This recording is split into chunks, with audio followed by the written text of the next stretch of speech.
Post उन शूद्रों को समर्पित है जो ब्याज पर कर्जा लेकर कांवर ढोते हैं। रामायण महाभारत का तो कीर्तन पाठ करवाते हैं, काम सम्मानित जीवन जीने का अधिकार देने वाले संविधान को नहीं पढ़ते, अपनी गुलामी की बेड़ियों को खुद मजबूत करते हैं और फर्जी सीना फुलाकर घूमते हैं। सबसे अधिक दुर्गा पूजा, गणेश पूजा, सरस्वती पूजा व कांवड़ ढोने का काम पिछड़े, अतिदलित व आदिवासी ही करते हैं। यदि सरस्वती की पूजा से ज्ञान, लक्ष्मी की पूजा से धन, दुर्गा की पूजा से शक्ति, हनुमान की पूजा से बल व गणेश पूजा से धन, वैभव, ऐश्वर्य मिलता है तो सबसे विद्वान, धनवान, शक्तिवान, बलवान व ऐश्वर्यशाली शूद्र, अतिदलित, पिछड़े व आदिवासी होते। पर ये सबसे दुखी, गंवार, अशिक्षित, गरीब, बदहाल यही है। अंधविश्वास त्यागो, शिक्षा को गले लगाओ। शूद्र, ओबीसी, एससी, एसटी, इनकी हिंदू धर्म में क्या हैसियत है? नंबर 1, गीता के 4 अध्याय के 13वें पद में लिखा है, ये जो ब्राह्मण, क्षत्रिय, वैश्य व शूद्र जो विभाजन है वह मेरे द्वारा ही रचा गया है। फिर भगवत गीता में लिखा गया है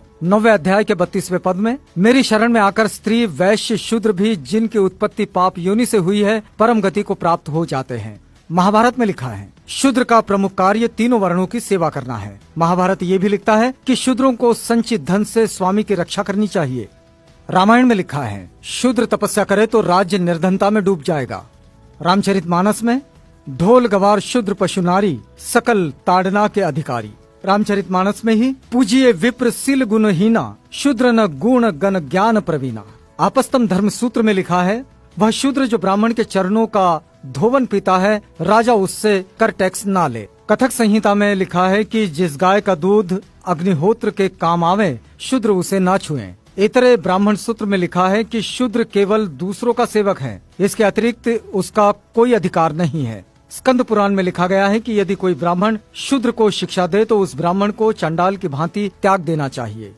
गौतम धर्म सूत्र में लिखा है कि यदि कोई शूद्र वेद सुन ले तो पिघला हुआ शीशा लाख उसके कान में डाल देना चाहिए। यदि वो वेद का उच्चारण करे तो जीभ कटवा देना चाहिए, वेद स्मरण करे तो मरवा देना चाहिए। विष्णु स्मृति में लिखा है कि देव यज्ञ व श्राद्ध में शूद्र को बुलाने का दंड 100 पर्ण।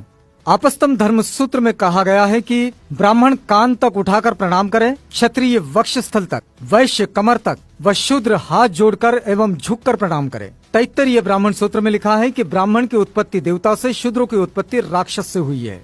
गौतम धर्म सूत्र में लिखा है यदि शूद्र जप तप होम करें तो राजा द्वारा दंडनीय है। शतपथ ब्राह्मण सूत्र में लिखा है कि यज्ञ करते समय शूद्र से बात नहीं करनी चाहिए। विष्णु पुराण लिखता है कि जो शूद्र अपने प्राण, धन तथा अपनी स्त्री को ब्राह्मण के लिए अर्पित कर दे उस शूद्र का भोजन ग्राह्य है। महाभारत के अनुसार शूद्र राजा नहीं बन सकता। गीता के अनुसार शूद्र को ब्राह्मण, क्षत्रिय और वैश्यों की गुलामी करनी चाहिए। रामायण के अनुसार शूद्र को ज्ञान प्राप्त करने पर मृत्यु दंड मिलना चाहिए। वेद कहते हैं शूद्र ब्रह्मा के पैरों से पैदा हुआ है इसलिए वो नीच है। मनुस्मृति के अनुसार शूद्र का कमाया धन ब्राह्मण को बलात् छीन लेना चाहिए। वेद कहते हैं शूद्र का स्थान ऊपर के तीनों वर्णों के चरणों में है। पुराण कहते हैं शूद्र केवल गुलामी के लिए जन्म लेते हैं। रामचरितमानस के अनुसार शूद्र को पीटना धर्म है, फिर भी एक सहनशील शूद्र अब भी इन हिंसक धर्म ग्रंथों और इन देवी देवताओं को सीने से लगाए फिरता है। जय विज्ञान, जय संविधान।